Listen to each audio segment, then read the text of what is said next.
армысыздар. Алдыңғы толқын ағалар, апалар, кейінгі толқын інілер мен қарындастар.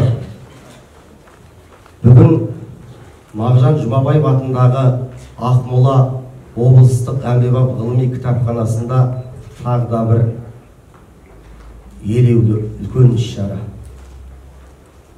Кешегі сол Мағжан аталарымыз елдік, ерлік, бірлік, қайрат бағардың, жауыз тағдыр жойды бәрін не бардың, өткен күннен бағасыз бір белгі боп нұрлы жұлдыз, бабам тілі сен қалдың деп жыр толғаса, бүгінгі қазақ руханиятына елеулі үлес қосып жүрген біздің жерлес ақындарымыз, ағаларымыз бен бауырларымыздың бүгін 6 бірдей кітаптың тұсаукесері өткелі отыр. Ендеше қош келдіңіздер ағайын. Көкшетаудың топырағы қашанда өнерден кенде болған жоқ. Небір сал серілердің арғысы 8 сері, Бақрам ұлдарынан бастап, дәстен сері, Нияз салдар десек, осы солтүстік Есіл Көкше өңірінде Бердіңгі, Ақан сері, Біржан сал, Балуан шолақ, Үкілі Бұрай, Иман Жүсіптер, сол сал серіліктің алтын арқауы. Сол ұлылардың жолын жалғастырып жүрген, бүгін ортамызда жүрген өзіміздің ағаларымыз, қасында жүрген соң таулардың биіктігі байқалмайды дейді қазақ. Бірақ әлбетте әрқайсысы жастар үшін, өскелең ұрпақ үшін осы күні бір тау деуге татырлық авторлар. Ендеше бүгін Ерболат Баятұлы ағамыздың уақыт шеңбері, Қайырбай Төреқожа ағамыздың көк жиек, Алмас Темірбай ағамыздың жеке батыр, Ұлмекен Тыныштық қызы абайымыздың мен күткен көктем, және жас толқыннан Абылай Мәулен бауырымыздың Лабиринт деген Табысбек Үсеннің Боз Жусан атты кітаптарының тұсауын кескелі отырмыз. Тағы да қош келдіңіздер. Олай болса, алғашқы сөзді Ақмола облысы әкімінің орынбасары Айна Ермекқызы сізге береміз. Құрметті қауым, ең бірінші өте қуаныштымын баршаңыз осы кітапханамызда залда көруге, өзіміз осындай шараларды қазіргі уақытта сағынып жүрміз. Құрметті қауым, дана халқымыз әдебиет ұлттың жаны деп бекер айтпаған. Біздің Ильяс Есенберлин, Малик Абдуллин, Жұмағали Сайын, Жанайдар Мусин, Сәкен Жүнісов, Көкен Шәкеев сияқты атақты жерлестеріміз ұлт әдебиетінің ерекше орын алды. Есімдері тарих бетіне алтын әріптермен жазылды. Солардан қалған асыл мұраны сақтап, салтанатты дәстүрін келер ұрпаққа жеткізу бұның қастерлі парызы деп ойлаймын. Өмірімізде жыл сайын түрлі әдебиеттер шығару дәстүрге айналды. Бүгін облыстық кітапхана осындай жобалардың орталығы болып келе жатыр. Облыс әкімінің қолдауымен жыл басында өмірімізде Көкшетау қаламгері жобасы қолға алынған еді. Енді бүгін жоба аясында көкшелік 6 бірдей жазу үшін кітаптары жарық көріп отыр. Жаңа Қуаныш айтып кетті, тағы да бір атап кетейін. Осы орайда Қайырбай Төреқожаның көк жиек, Ерболат Баятұлының уақыт шеңбері, Алмас Темірбайдың жеке батыр, Ұлмекен Тыныштық қызының мен күткен көктем атты кітаптары назарға ұсынылып отыр. Ал жас қаламгерлер Табысбек Үсеннің Боз Жусан, Абылай Мәуленнің Лабиринт атты жыр жинақтары олардың әдебиет әлеміне жасаған алғашқы қадамдары. Сол үшін баршаңызға құтты болсын деп айтқым келеді. алғашқы қадамдарымыз біздің жас ақындарымызға іске асады. Құрметті жерлестер, Ақмола өңірінде ұлт әдебиетіне жанашыр өнерпаздар көбейіп келе жатыр. Бұл қазақ халқының мәдени мұрасы, сөз өнерінің болашағы жарқын екенін айғағы. Дарындарға қолдау білдіру, өмірлерінде демеу болу баршамыздың міндетіміз. Сондықтан да Көкшетау қаламгері жобасы алдағы уақытта да жалғасын табады деп ойлаймын. Өздеріңіз көріп тұрсыз, 2017 жылдан бастап жыл сайын біз осылай жобаларға, әртүрлі жобаларға қолдау көрсетіп келе жатырмыз. Жаңа айтқандай. Ал оқырмандары жаңа әдебиеттермен қуантады. Барша өнерсүйер қауымның бүгінгі тұсаукесерімен шын жүректен құттықтаймын. Сөз өнерінің мерейі үстем болсын. Жазушыларымызға ақ жол тілеймін. Сіздерге Абай, Шәкәрім, Махамбет, Мұқағали бабаларымыздың қайраты мен талантын берсін. Рахмет, назарыңыз. Ортамызда ақсақалымыз, ақыншымыз Жамал Ерғали ағамыз отыр. Сізді ортаға шақырамыз. Әуелі осы кітаптарымыздың тұсауын кескізіп алсақ. Әнекей.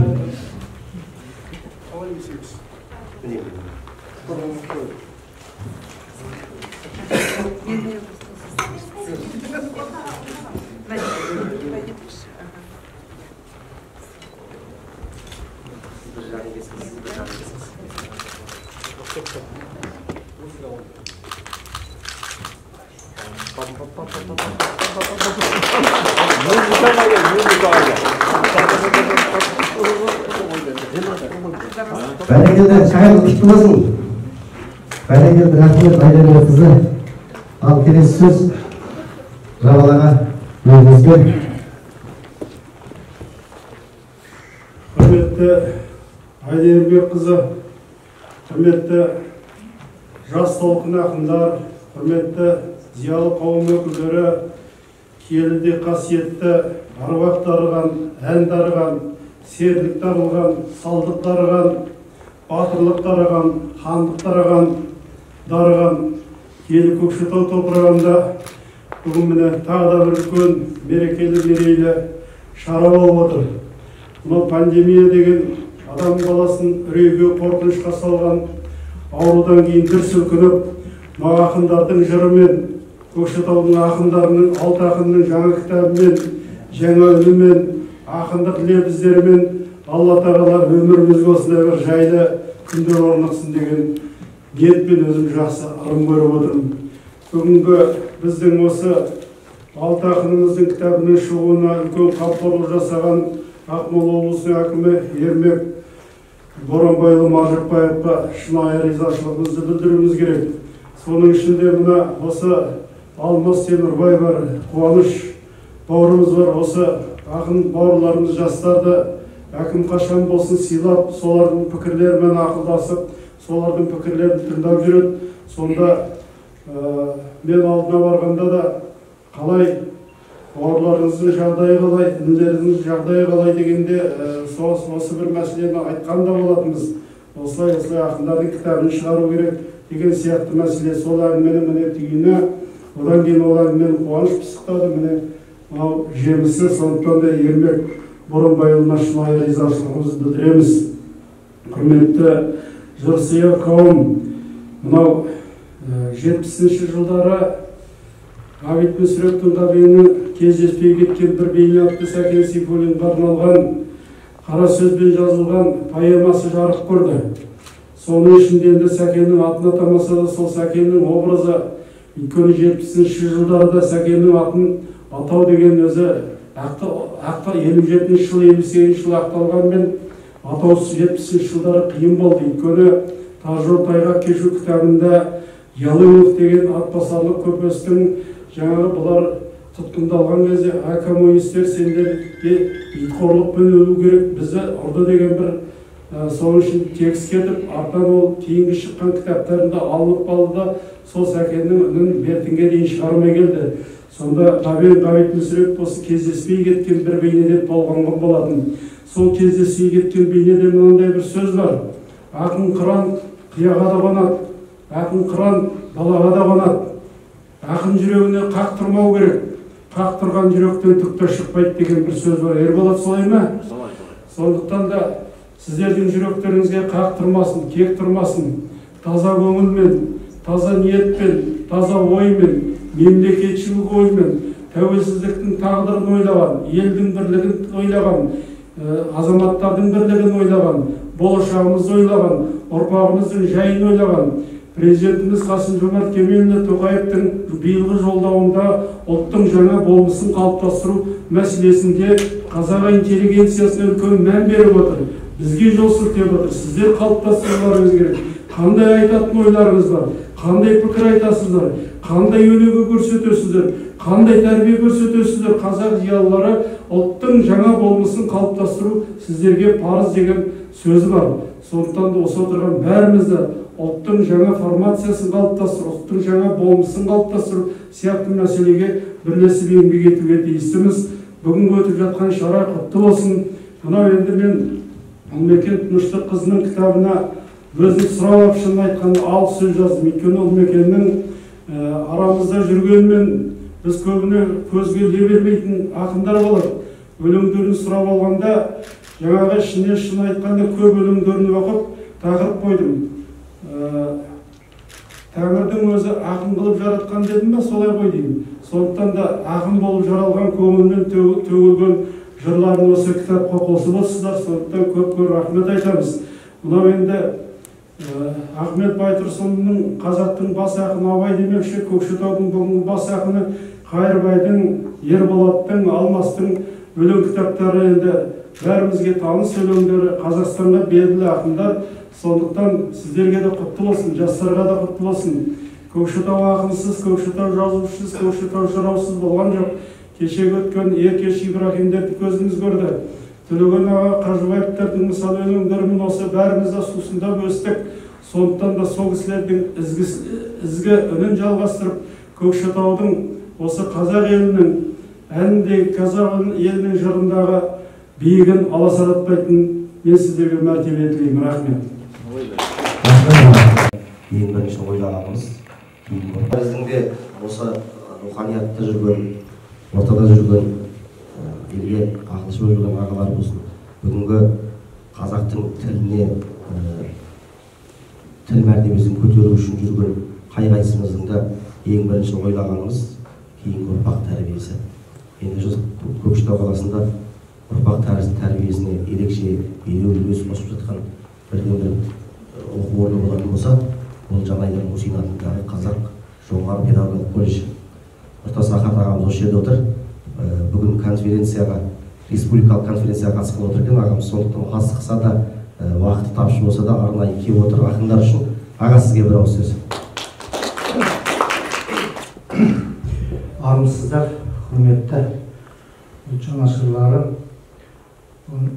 Көкшетаудың іргелі ортасында тамаша керемет қуанышты сәт, қуанышты оқиға.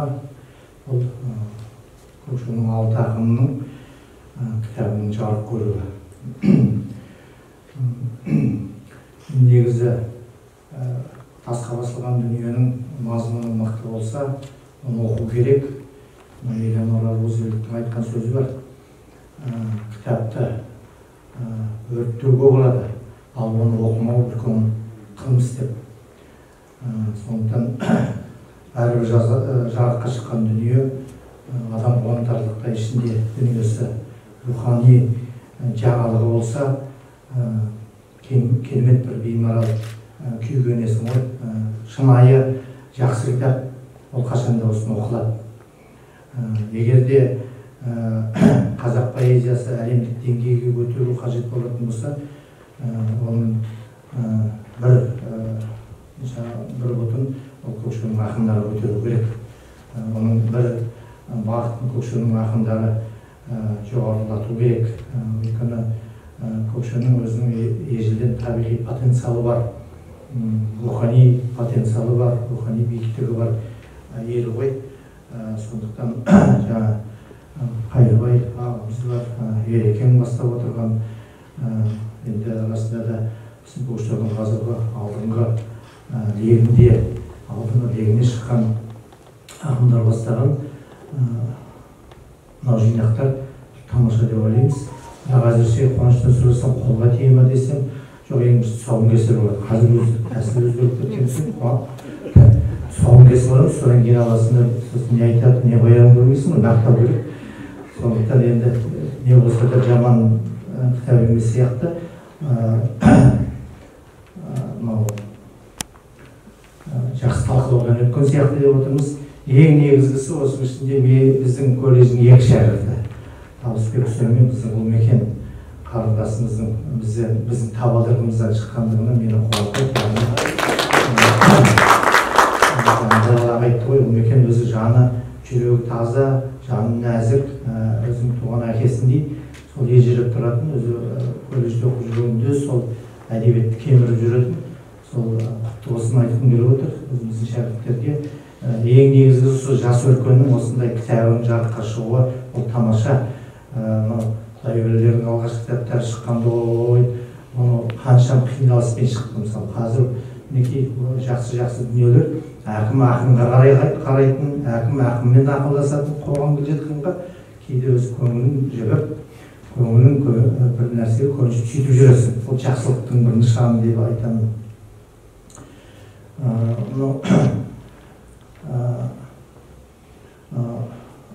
Ақылды, ұлы ақылдылар идеяларды талқылайды дейді. Орташа ақыл барлар оқиғаларды талқылайды дейді. Төменгі ақылдылар адамдарды сөз қылады дейді. Идея деген ол таусылмайтын дүние емес.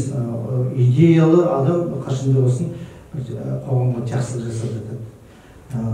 Елдің президентін айтып жатырмын ғой, жаңа қоғамдық құндылық немесе Қазақстандағы жаңа бір бақытты айқындау мәселесі осы қатты талқыланып жатқанға ұқсайды ғой. Тілге байланысты, тіл комитетіне байланысты қазір жаңа бір соңғы дүниелер айта бастады. Осыны білімге қоссақ па деген дүниелердің әліппенің қайтып оралуы, осы күнде жұмысқа барғанда бір көңіліміз бір алға қарай алабұртып сөйтіп отыратын шығардық. Әйтпесе мынау пессимизмге беріп кеттік қой. Сондықтан да мынау осы үлкен идеяны айтқан мен Қуанышқа зор алғысымды білдіргім келеді. Жаста болса бас болып, өткендегі әкімнің есебінде осы мәселені көтеріп, сізге кіріп шықсам ба деп, сонда яғни осы алдыңғы буынның өкшесін басып жатқан осы жастардың осы идеясы мені қатты қуантып отыр. Сондықтан Қуанышқа да бір қол шапалақтап қойыңыздар. Ол әкімге жеткізу бір басқа, бірақ соны іске асыру бір басқа. Көрдіңіздер ме? Сондықтан да мынау алты ақынның жаңағыдай кітабының дүниеге келуінің бастауларында осы Қуаныштың тұруы тағы да жаңа буынның бұзып жарып еніп келе жатқан бір екпінін байқауға болады. Сол екпіндерін тоқтатып алмай, от жалындарын өшіріп алмай, алға қарай бастай берсін. Аға буын тілектес болыңыздар, бақытын анықтап беріп отырыңыздар. Енді көп мәселені толғандырғанда ойландыратын бірақ қана мәселе ғой. Біздің ұлтымыздың болашағы туралы келгенде осы әлемдік деңгейге біздің ақынымыз шыға алмай жүр. Абайды айтамыз, бірақ сол абайдың деңгейіне жететін ақынды біздің ол дәлелде тудыра қойған жоқ. Сондықтан 21 ғасыр бүкіл әлемнің футурологтары дәлелдеп отыр ғой, сөзін қайтып оралатын отыр. Егер де сөз қайтып оралатын болса, әлемнің ең мықты деген дүниелердің барлығы өзінің ұлттық негізіне қайтып келетін сыңайлы қазіргі бағыты. Сондықтан біз осы рух пен поэзияны мақтап алғанымыз жөн ғой деп ойлаймын. Рахмет барыңыз. Ілияс Жансүгіровтің өз елі өз ұлдарын ескермесе, ел тегі қайдан тапсын кемеңгерді деген бір тамаша сөзі бар. Ең әуелі әлбетте біз облыс әкімі Ермек Боранбайұлы Маржықпаев ағамызға Одан кейін ішкі саясат басқармасының басшысы Алтынай Байқанамқызына зор рахметімізді білдіреміз. Себебі әкімдіктің қолдауымен және осы ішкі саясат басқармасының тапсырысымен шығып отыр жарыққа. Оған дейін жаңағы сөз арасында айта кетейік, ең әуелі бұл жерде инициатор ретінде біздің Қарашаңырақ Мағжан кітапханасын айтсақ болатын шығар. Себебі ең әуелі осы жерде үлкендеріміз бар, Жабал ағамыз бастаған, Құдаш ағамыз қостаған, Ерболат ағаларымыз бар. Біраз үлкен аға буынмен жастар жиналып осындай бір дүниені қолға алсақ, өйткені деп осы жерде бір жиналыс жасап әуелі талқылап алған болатынбыз. Әйтпесе бізде осы кітапханада бір шаралар өтеді, бір жаңа кездесулер өтеді. Биыл міне Абайдың 175 жылдығының қарсаңында, Әл-Фарабидің 1150 жылдығының қарсаңында шығып отырғанында тегін емес. Өлең болғым келеді сағынышпен, сағыныштың жан едім балын ішкен, дөңді аңсайым дүниеден арғымақтай байлауда бауырскен деп жырлайтын Құдаш ағамыз өз идеяның генераторы деп айтуға болатын кісі. Осман ағамыз айтпақшы, осы Құдаш ағамыз ендеше сөз кезегі өзіңізде аға. Жалпы ең бірінші ақындар бір ананың баласындай дейді ғой. Осы Көкшетауда жүрген бүкіл қаламгерлердің қуанышы бұл 6 кітап. Мына 6 ақын бәріміздің келісіп осылардың кітабы шықсыншы деп ұсынған 6 ақын. Бұл жерде ешкім өзін-өзі ұмтылып пысықтықпенен анда жүгіріп, мынаған жүгіріп өзін ұсынған жоқ. Біз бәріміз жиналып ақылдастық. Қане кімнің дайын кітабы бар? Ерболат. Кімнің дайын кітабы бар? Солар шықсын. Бұрын шықпай жүрген кімдер бар? Шықсын. Жастардан шығарайық, үлкендерден шығарайық деп сөйтіп ретіне келтіргенде осы кісілердің туындылары міне бүгін бағы жанып отыр. Сол қайырлы құтты болсын, жазар көбейсін. Енді әлгі жаңа Нұртастың айтуы да өте орынды. Бұл енді оқылу керек. Оқылу үшін насихат жасалу керек. Баяғы өзіміздің жас кезімізде біз Байқал, Нұртас бала кезімізде бір көзіп бірге жүрдік. Мысалы Азия деген кітап шығыпты десе, жер көктен іздеп соны тауып аламыз. Мысалы әлгі Калашниковтың Исай Батуханы шығыпты десе, сондайларға шөліп жүретін кезіміз тарих кітаптарын. Сол әлгі кімнің Биянның кітабы екен, Батухан, Калашниковтікі Шыңғысхан, міне солардың Ілияс Есенберлиннің кітаптары бірінен соң бірі шығып жатқан кезде соны іздеп жүріп, тауып алып, кітапхана жауып, осы кітапханаға ұрлық қатысып, сол кітаптарды оқитын болатынбыз. Қазір енді кітап шығарушылар бар, бірақ сол оқырман азайып кетпесе екен деген бәріміздің арманымыз. Оқырман болмаса, ол сен неше кітап шығарсаң дағы, оның бәрі еңбек зая кетеді деген сөз. Ақында бір бала ғой, айғым тұлған, еркімен өзі отқа барады деген сияқты, натурасында, табиғатында қайраткер. Ол ана біздің ата-бабаларымыз Бұқар жыраулардан бері қарай, бүкіл Доспанбектерден бері қарай бәрі қайраткер болған, хандардың қасында, билеуші, халықты билеушілердің қасында болып, соларға ақылман бола білген. Ақындардағы қайраткерлікке қарай бетбұрыс жасап, елдің ісіне араласа бастау керек. Соның бір болмысы мына біздің қуаныш. Өзі әрі балам, әрінің сияқты бір бітірген жақсы шаруасы болды. Мына бір жасаған жақсы жұмысы болды. Бұған енді бәріміз ризашылық білдіреміз. Осы басталғанда, ең бірінші осы мәселе әңгіме болғанда, Ермек Боранбайұлының алдына екеуміз барып едік. Мына домбыра фестивалі болатын болып, ескерткіш ашылатын кезде, сонда әңгімелесіп отқанда басқаларда осындай кітаптар шығады екен, қаламгерлерге жыл сайын грант береді екен басқа облыстарда. Сонда басқаның ыбырайда біздің ыбырайы қандай? Осы неге біз сонда солардан жағдайымыз төмен бе? Деп әкімнен сұрап едік, оны қалай ретіне келтіруге болады? Бұл конкурс қыламыз ба, не істейміз деп, сол кезде онда жылдың аяғына дейін осыны маған дайындап, бәрін жазып алып келіңдер, оның бір негізі болу керек қой, содан кейін істейміз деп, сөйтіп уәде берген. Содан шыққаннан кейін жабалағаны басқылып, бәріміз жиналдық, осындай әңгіме болып жатыр деп. Осындай тапсырыс болды. Сол жерде осындай ақылдастықта қуаныш өзі кірісіп кетіп, міне бүгінгі күнге жеткізіп отыр. Қуаныш пен Мерген қасында жүрді, екеуіне көптен көп бүкіл мынау ағаларының атынан, осы Көкшетаудағы қаламгерлердің атынан алғыс білдіреміз. Жазар көбейсін. Енді бұл осыменен тоқырап қалмас екен деймін.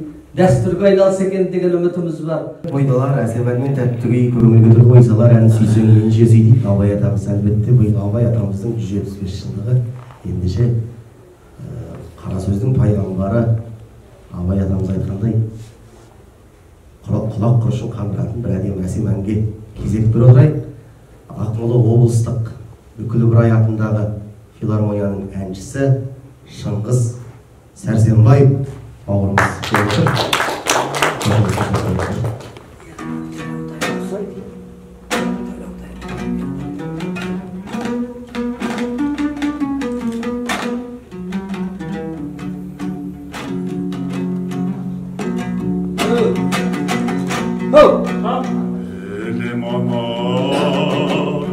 шаңға жайламай сұлу ақ жыр еткен майдана жағай солы әдемі аспан төбедегі көк шатыр күміс табақ көкте жүзген ай Салқ-салқ күліп сылдыр қаққан су сұлу көлге қонып қаңқылдаған ту сұлу бейнайнадай жарқыраған айдында күн шығарда көтерілген бұл сұлу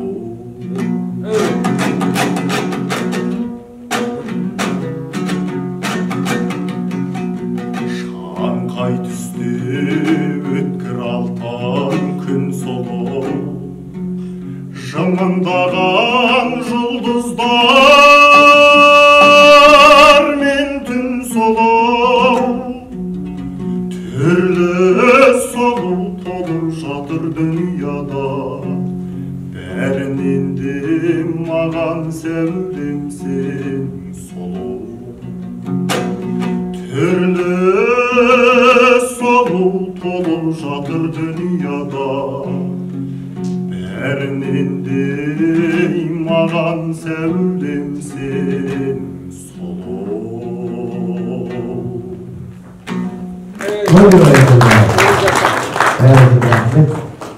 Ақындардың өздеріне берейік. Ер ағамыздың кітабының аты «Уақыт шеңбері». Жатам кейде өз-өзді елегізіп, демаламын ауаны терең үзіп, мақпал күннің шамдары маужыратып, көкейіме тәп-тәтті бал емізіп, жатам кейде жабырқап шаршап хәлім, түн ұзаға уататын таң сәт қағым, ұйқы қашқан санамда ой от жағып, шөліркеймін қызықтың аңсап бәрін дейді. Ендеше осылай деп жырлаған ер ағамызды ортаға шақырайық. Қайырлы кеш әлеумет, қадірменді көкшенің жақсылары мен жайсаңдары, ағаларым, інілерім, қарындастарым деп айтайық. Мынау расында бүгін бір өте бір жақсы, сондай бір аспаннан алты кітап жауған күн деген бір сондай бір тамаша күн болып тұр. Менің алдымда Жабал ағам да, Нұрекен Нұртас да, мынау мен құрдасым Құлашты айтты ғой. Сол өзі мынау руханиятқа қызмет істеу деген кейде екінің бірінің қолынан келмейді, Мұрат аға білесіз оны. Әсіресе әкімдердің. Сондықтан осы біздің ішкі ойымызды, аңсарымызды, арманымызды, мақсатымызды түсіне алып, соған бір ықыласын, ниетін білдіріп, қолғабыс жасаған облыс әкімі Ермек Боранбайұлына өз атымнан осы қаламгерлер, кітабы шыққан авторлардың атынан қайталап рахмет айтамыз. Мына баяғыда әдебиет оқу тәрімде 5-ші сыныпта ойлаймын бір Ілияс Жансүгіровтің ұштасқан үш тілек деген бір өлеңі болған. Түсінсең де жаттайсың, түсінбесең де жаттайсың енді. Ұштасқан үш тілек деп отырған сол әлгі жұмысшы, шаруа, тағы солардың үшеуінікі деген. Сол секілді біздің де заманның ұштасқан үштілігі болсын деп ойлаймын. Біріншісі сол жаңа жазатын ақын мен жазушы болса, екінші соларды жазғанын шығарып беретін жақсы бір демеуші спонсор әкімдер, қалталы адамдар болса, үшіншісі жаңа сіздер айтқан оқитын оқырман болса, руханият өлмейді ғой деп ойлаймын. Жарықты Ғабит өмірден өтерінің алдында көбіңіз білесіздер, өзінің жақсы көретін екі-үш інісін шақырып алып, бақылдасып, қоштасып, бүкіл әдебиетпен қоштасып кетіп барады. Алыптардың соңғысы Ғабең 100-ге келем деген екен Жарықтық. Сондағы сөз дейді, әттең 18 жыл деп, 82-ге келіп кетіп барады ғой. Сонда ақырғы сөзінде қасында Мағауин Мұхтар жазып отырып дейді. Сонда қоштасқан сөзінде керемет бір мынандай бір сөз бар. Әдебиет ұлы болмайды, ұлт ұлы болмайды, осыны естеріңе сақтаңдаршы деп, менің ең соңғы сөзімде. Сол енді Ғабеңнің айтқаны әулиенің сөзіндей ғой, шын айтқанда, әдебиет ұлы болмайды, ешқандай ұлт та ұлы болмайды, ел де мемлекет те ұлы болмайды. Бір Шекспирдің өзі күллі ағылшынды Англияны 6 ғасыр аспанның аясында ұстап келеді. Қаншама карльдер, қаншама Ричардтар өтті, корольдар малынып, олар көп білмейді. Енді қазір сол Шекспирді біреулер айтады, ойбай, ол Шекспир деген болмаған, қолдан жасалған, солай да бұлай дейді. Мейлі Шекспир өлем деген болсын болмасын, бірақ әдебиетте, әлем әдебиетінде Шекспирдің атымен ұлы ғажап жауһар дүниелер қалды. Сол арқылы ағылшын әдебиеті әлемдік әдебиеттің төрінен орын алды. Кешегі Бальзагыңыз Людовик дегенді ешкім білмейді, бірақ Бальзакты бүкіл әлем біледі. Француздарды сол Бальзак арқылы, Мопассан арқылы танып білді ғой. Кешегі Ресейдегі Ұлы Толстой болмаса, Пушкин болмаса, Лермонтов болмаса, Достоевский болмаса, кешегі 19 ғасырдағы Самат Елжавиян ұстаған бір қолынан қан, бір қолынан қамшы түспеген патшалық Ресейдің тарихының құны көк дейді. Әлем Ресейдік сол Толстойдың ұлы даналығымен, Пушкиннің ұлы поэзиясымен, Достоевскийдің әлемдік деңгейдегі психологиялық романдарымен таныды, сол арқылы мойындады. Кішкентай қырғыздар жасыра жоқ.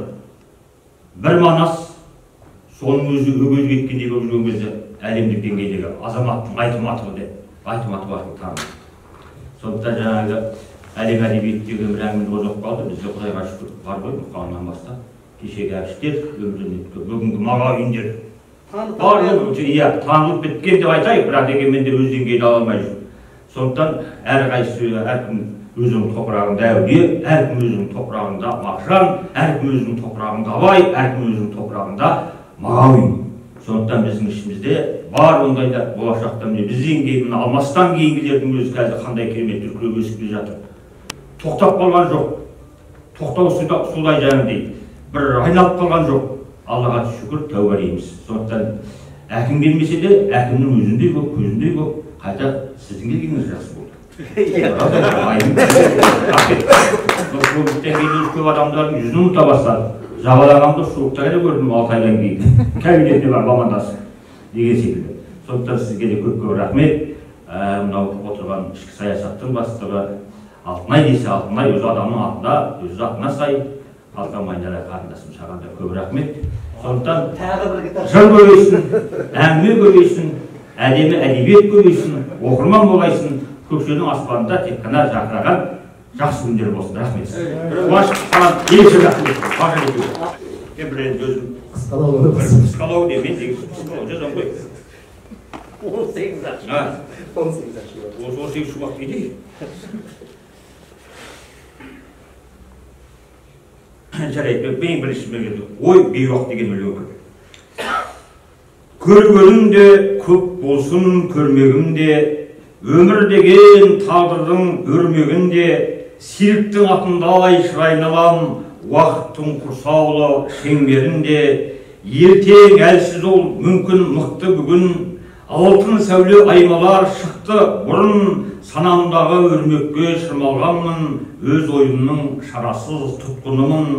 Дүр дүние тұрса ғой, әнсап бәрі, келер күнім ақсамал аңсат бала, тыныштықта ауаға сөз жазып жүр, көлеңкемнің сап салқын саусақтары, келші құсым жаныма үркітпеген, миуаға айналсын бір түп көгім, сұп-суық дүниенің сырты мұздай, тоңазытты жанымды бүркіп демің, оңаша емес ой шіркін біргеміммен, ішім кейде жылайды күлгеніммен, әне айтады бейуақ өз тілінде, қызыл бедер салады үрдеммен.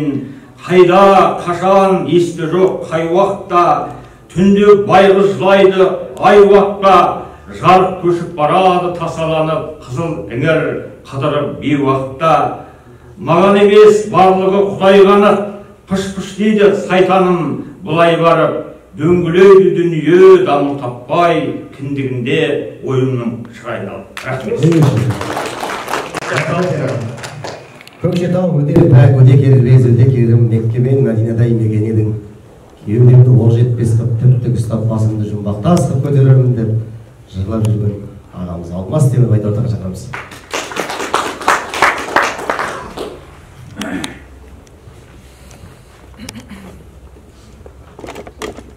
Ассалаумағалейкум, ардақты ағалар, әпкелер, жастар. Мынау заманның қиындығына қарамастан алты ақынды қолдап кітабымызды шығарып беріп жатқан облыс әкімі Ермек ағамызға мыңда бір алғыс айтамыз. Осы істің басы қасында жүрген Қуаныш Мерген бауырларыма, Алтынай Байқайылғанқызына мыңда бір алғыс. Оқырманы көп болсын. Енді ерекеңдердің кітаптары шығып жүр ғой. Алғаш шығып атқан жастарға құтты болсын. Облыс қазіргі заманда облыс әкімі қолдап шығудың өзі сіздер үшін бір үлкен бақыт. Оның үстіне біздің бұрынғы кітаптарымыз 500-300 данамен шыққан, 1000 дана болып, қатты обложка болып шығуының өзі үлкен бақыт. Түсінген адамға осы жігіттердің еңбектерін түсініп бағалап жүріңіздер деп айтқым келеді. Оқырмандары көп болсын кітаптың, біреуін оқып берейін. Қолыңды берші мама. Жаңа өлең. Анамның ұстап кәрі саусақтарын, түсіндім қатал тағдыр қаусатқанын. Баяғы сәби күнім ой қоралып, мұңайдым балалықтың аңсап балын. Анамның қолы мықты күштеді ғой, ол бәрін осы қолмен істеді ғой. Қанша жыл, қанша жұмыс, қанша бала, қолынан күндіз түні түспеді ғой. Осы қол әлдилеген күнде мені, осы қол тербететін түнде мені. Қолыңды берші мама десем болды, жетелеп жанын ертіп жүрген еді. Көшеде орта жолға жеткенде де, көпірден ой шұңқырдан өткенде де, қолыңды берші мама дейтін едім. Еркелеп жүргім келмей кеткенде де, киімде тігіп берген өз қолымен, көрінер көп ішінде көзге бірден, қолыңды берші мама дей берушем. Ол барда көмек күтем өзге кімнен. Анамның қолы маған күш беретін, тілегім айтсам болды істелетін. Қолыңды берші мама деп оянғам, түндерде қорқыныштар түскен етін. Көрсетпей көз жасымды тір адамға, жүрегім жетімсіреп жылағанда. Қолыңды берші мама дегім келер, жете алмай бір биіктен құлағанда. Мен қазір жүз толғанып мың ойланам. Құдайдан қандай тілек тілейді адам. Қолыңды берші мама деп өтінер, ананы берген шығар Құдай маған.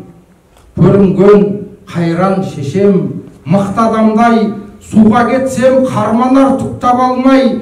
Қолыңды берші мама десем болды, аспаннан бір қол келіп құтқарардай. Жүрегім сағыныш пен шерге толдың, өмірден өткен бәрі мен дөтермін. Жеткенде қыл көпірге анам діздеп, қолыңды берші мама дермекеммін. қолыңды берші мама. Осы жерде отырған ағаларымыздың кезінде қазақ руханиятына үлкен үлес қосқан Тыныштық Шәменов ағамызды білмейтіндер деген саяқшы, қазір жастар білмес, бірақ аға буынның бәрі біледі. Қаншалықты жаңағы ән өнеріне, айтыс өнеріне қаншалықты еңбек сіңірген. Жақсыдан қалған көз ортамызда арпа ішіндегі бір бидай, ол деген Тыныштық қыз апайымыз отыр. Келесі сөз өзіңізде. Құрметті жыр сүйер қауым, бүгінгі поэзия кеші, жыр мерекесі бәрімізге құтты болсын. Мынау жалпы Арқа өңірінде, оның ішінде Көкшетау қаласында бір мезетте 6 бірдей ақынның кітабы, оның үстіне 1000 данамен жарық көруі, жалпы біздің өңірде, біздің өлкеде қазақ әдебиетіне деген, өнерге деген, ақынға деген құрметтің ерекше екендігін анық аңғартады деп ойлаймын. Осы орайда облыс әкімі Ермек Маржықпайұлына көптен көп алғыс айтқым келеді. Жалпы жаңада айтылып жатыр, бұл менің алғашқы тырнақалды туындым. Өздеріңіз білесіздер, журналистика саласында 20 жылға жуық еңбек етіп келемін. Жаңа Қуаныш жақсы айтып өтті. Менің әкем Тыныштық Шәменов, Арқаның ақын сазгер Тыныштық атанған, жалпы ақындық өнер маған әкемнен дарыған болар деп ойлаймын. Көптен бері, 12 жасымнан бері ақындар айтысына сан додаға түссем де, енді журналистика саласына келгеннен кейін көбіне қара сөз қаузап қалдым, жасыратын ештеңесі жоқ. Бірақ көңілімде қолым қалт еткен сәтте қолыма сол қалам алып жүрегімде жүрген ойларды жыр қылып жазуды әдетке айналдырғам. Осындай бір жинақ шығарсам деп көптен бері көкейімде жүрген бір асқақ арманым болатын. Осы бір тың жоба серпін алған сәтте менің де сол бір асқақ арманыма жол салғандай болды. Осы орайда ерекше атап өткім келетіні, менің шабытыма шабыт беріп, қабілетіме қанат бітірген, редакция алқасына, баспаға кітабымды ұсынған, ақ жол тілеп, ақ тілегін арнаған, ақ батасын берген Жабал Ерғалиев ағама көп алдында басым иіп алғысымды айтқым келеді.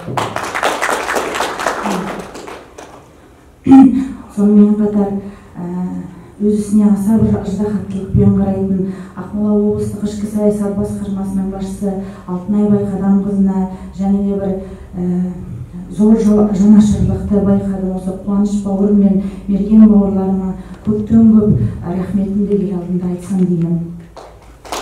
Алдағы уақытта да бұл тың жоба серпін табатын болса, талай біздің Ақмола өңірі талай талантты жастарға, талай мықты ақын жазушыларға бай өлке, осындай жоба жалғасын табатын болса, әлі де талай тың туындылар оқырмандармен қауышады деймін. Жазары көп болсын, жыр мерекесі жалғасын таба берсін.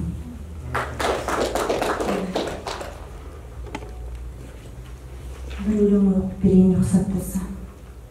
Мен күткен көктем, қырдың гүлін жүрегіме толтырып, күннің нұрын кірпігіме қондырып, аңсап күткен гүл көктемді қапсыра құшақтаймын сағынышқа шомылып. Жан баласын өзгертетін әлемге, өзгеріс адам, өзгереді әлемде. Құлақ салшы, оған және маған да құлақ салшы, жүрек салған әуенге. Сол бір көктем, көп күттірген аңсаған, келді міне, деумен мен де жар салам. Әр адамның жүрегінде бір көктем, гүл көктем бар, аңсап жүрген қаншадан. Мұңайғанда көктем болып жылағам, қуанғанда көктем болып гүлдедім. Шақырады көктем болып бір арман, көктем болып гүл көремсің күндерім. Көктем болып кеудемде жүр бірлігін, көктем менен қауышам күндемен. Жүрек сөзін құшақ-құшақ сыйлайын, құшағымды гүлге орап жыр менен.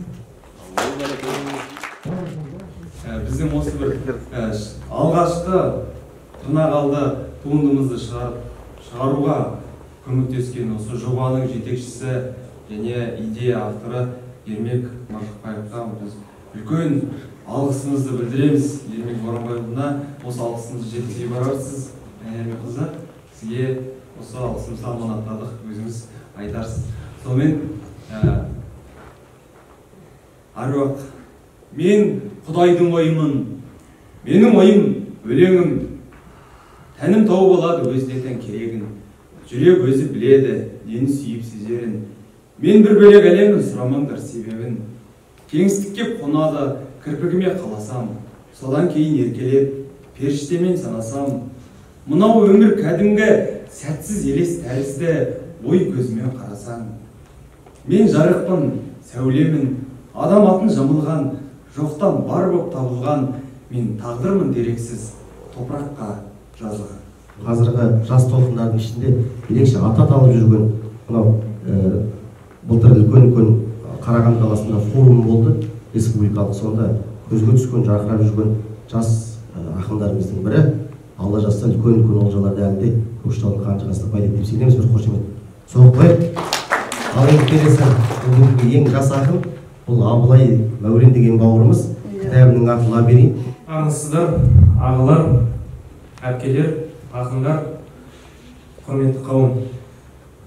Менің осы жалпы ақындарды қолдап жүрген, қолдау көрсеткен жағы облыс әкімі Ермек Маржықпаевқа алғысымды айтамын. Айнермек қызы өзіңіз жеткізесіз. Мен де мақтадым алғысымды.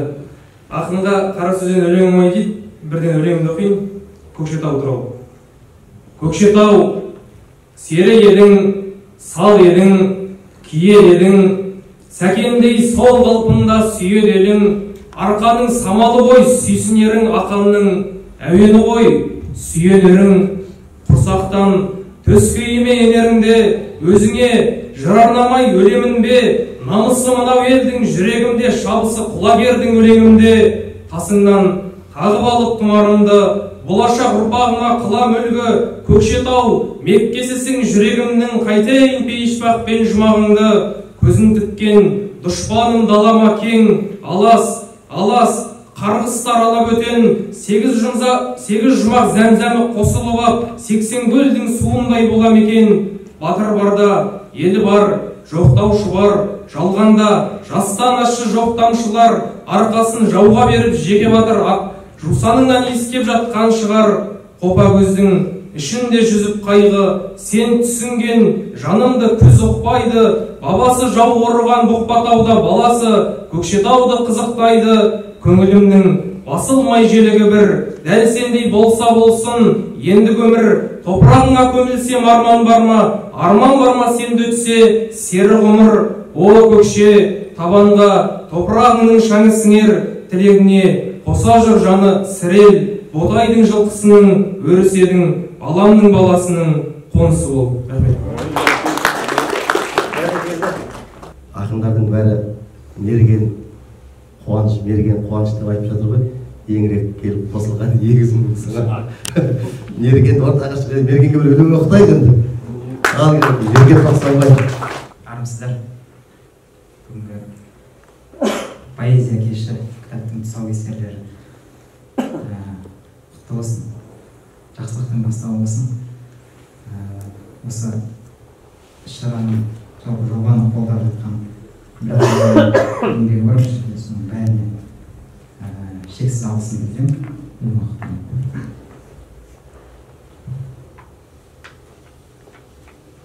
Мен кеше ауылға бардым. Қап-қара нөсер жауында қалдым, қап-қара дүлей дауылда қалдым. Қанатым осы ауыл емес пе, қанаттың сездім ауырлығын. Самғай алмадым, сайрай алмадым, тұтылды неге айдай арманым. Қара нөсердей көз жасын тоқтата алмадым, қара дауылдай ашуын қайтара алмадым. Алпысқа келген ағамды көрдім, тозып түтілген жағамды көрдім. Тілім кезірген еріндерінен жалға берілген даламды көрдім. Алшаң басып жүретін, еменде жарқын басып күлетін, әкім қаралар ашуландырса қалаға атпен басып кіретін, өгер мен өжет ағам бұл менің. өтпелі не керек маған білмедім. Қайтарып бер деп талап етті ме даламның кегін? Ауылға бардым. Іргесінен көрсемді сөгілгенін көп, іштей мүжілдім, егілгенім жоқ. Бұл жақта түкті өзгермепті әлі, әнұранымның қайырмасы да сол, менің ерім, менің жерім деп. Ауылдан келдім. Жүрегім төгіп, қара нөсерім, ішімде соғып, қап-қара дауыл, ұйқым бұзылды. Қала, көшірім, түн. Ойымнан шықпай қойды неге тек бақытын таппаған ауыл.